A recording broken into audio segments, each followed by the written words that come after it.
This is a U.S.-China Media Brief produced by the UCLA Asian American Studies Center. The U.S.-China Media Brief features interviews with experts and other prominent individuals involved in studying and documenting the dynamic and ever-evolving relationship between the United States of America and the People's Republic of China. I'm Russell Leong, Director of the U.S.-China Media Brief of the UCLA Asian American Studies Center. Our purpose is to provide a more balanced view of U.S.-China relations for the U.S. media through our media brief and website. Today we're very happy to have Professor Ling-chi Wang, a leading scholar of Asian American Studies, of the overseas Chinese, and of the Chinese diaspora, and a frequent speaker in the U.S., China, and Southeast Asia on Sino-U.S. topics ranging from politics to education. Professor Wang is an emeritus scholar at the University of California, Berkeley, and is a member of the U.S.-China Media Brief experts. A certain type of the excesses of capitalism, Wall Street. Obviously, the Chinese are looking at it and saying, what happened there? What happened with regulations, Wall Street, with your economy, with a whole bunch of problems, right? Yeah. So it actually probably is a very useful lesson for the Chinese, also. You are absolutely right. I think the Chinese have just learned a very important lesson. I mean, there is a school of thought in China saying that, in order to reach, socialism, China actually must go through the stage of capitalism. So many people think that capitalism for China is an inevitable step that it must go through. And in some way, this country, we still think of China as a communist country, when in fact, there's nothing communist about Chinese society now. Chinese are even more capitalistic than Americans. And there is a kind of actually a free enterprise, laissez-faire competition that's going on that has long disappeared in America. So China is going through this phase, and I think, and it is learning a lot from viewing what is currently happening in the rest of the world. But China is still very centralized. The educational system, even the big oil investments in Africa and other places, a lot of them are not completely, independent companies. They are sort of government, co-investments or type of enterprises, and and so forth.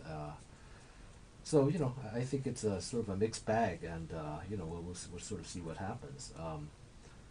My last question is, since this is the U.S. China Media Brief, a question about media. In your view, what does the American media often fail to see or understand about U.S.-China relations? What do they overlook, ignore, or distort about China? First of all, I think that we have to recognize that media in America is privately owned, and because they are privately owned, as a result, the main objective of American media is not to inform and educate and enlighten the public, but to make oodles of money and to increase their productivity. And given that to be the fact, so the media's primary interest is, in fact, to expand, in terms of radio and TV, expand their listening and viewing audience, and in terms of print media, is to increase the subscription and readership. And how do we do it? You do it by sensationalizing everything.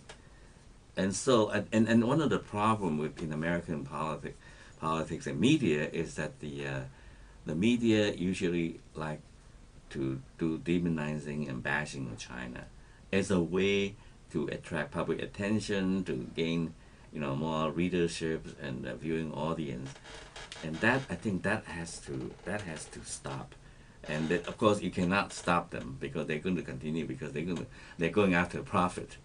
So the only way that you can even do anything about it is every time something happens, Chinese Americans should speak out against that.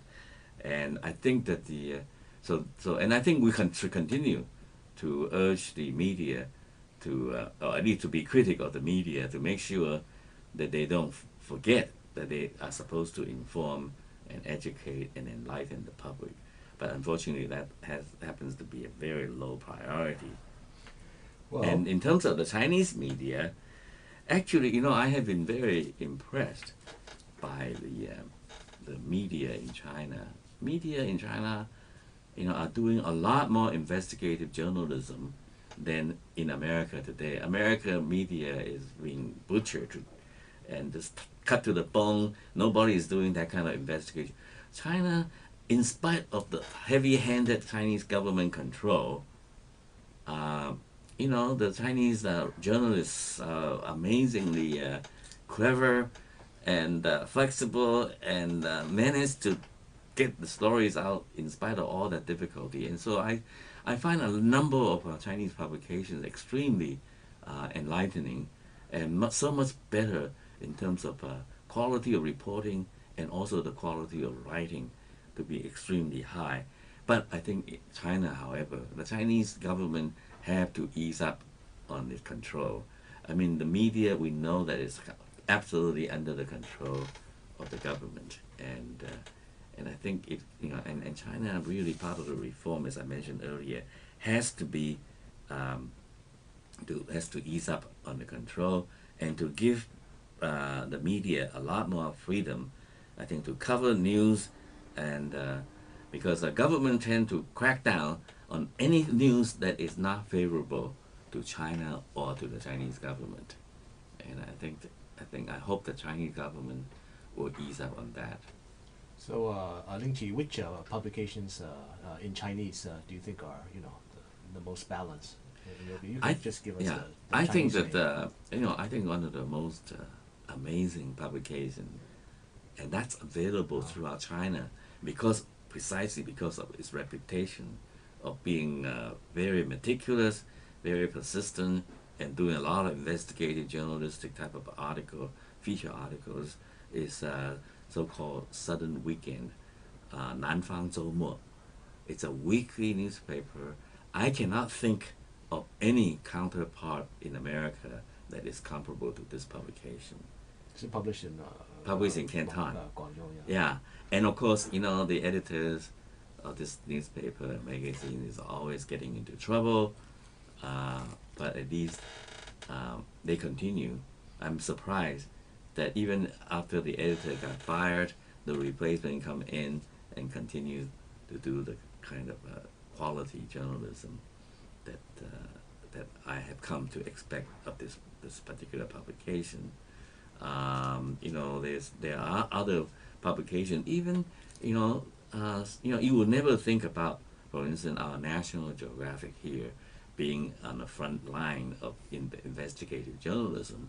Well, there's a counterpart of that in China, called also called National Geographic China, and I have found a lot of really great articles defending, for instance, the environment and criticizing the government.